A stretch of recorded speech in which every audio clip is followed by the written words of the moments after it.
Hello everyone, কেমন আছো তোমরা সবাই? আমার নতুন একটা ভিডিওতে তোমাদের সবাইকে স্বাগত। জানো তো, রিসেন্টলি এক রবিবার সন্ধ্যেবেলা আমার কয়েকটা বন্ধুর সাথে আউটিং প্ল্যান হয়। তো কোথায় যাব ভাবতে ভাবতে এই জায়গাটা খুঁজে পাই। সামনে ছোট একটা পোল, ব্যাকগ্রাউন্ডে মিষ্টি একটা হাওয়া, পুজোর আগের কলকাতা আর সল্ট লেকের বার্ড আই ভিউ এনজয় করতে করতে টেবিলে গরম গরম ডিনার সার্ভ হলে কার না ভালো লাগে বলো তো? আমরা স্টার্টারে নিয়েছিলাম Japanese fish and shrimps, Korean fried barbecue chicken আর মেইন কোর্সে নিয়েছিলাম মাটন রোগন জোশ, সাথে তন্দুরি রুটি আর বাটার নান। সবগুলোরই প্রাইস মোটামুটি 500 অ্যারাউন্ড ছিল। জায়গা হিসাবে যেটা আমার রিজনেবল লেগেছে। এছাড়াও এখানে হুক্কা আর অ্যালকোহলের অপশন কিন্তু অ্যাভেলেবেল।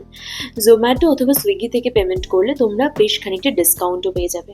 চলো তোমাদেরকে এবার লোকেশনটা দেখাই। সল্টলেক সেবা হসপিটাল, তার ঠিক অপোজিটে সর্ষে বিল্ডিং এর একদম 9th ফ্লোরে সল্টলেক ডিডি ব্লকে লোকেটেড 8 স্কাই ভিউ ক্যাফে। তোমরা যদি রুফটপ ক্যাফে পছন্দ করো তাহলে এখানে একদিন ভিজিট করতেই পারো। চলো টাটা, দেখা হচ্ছে নেক্সট ভিডিওতে।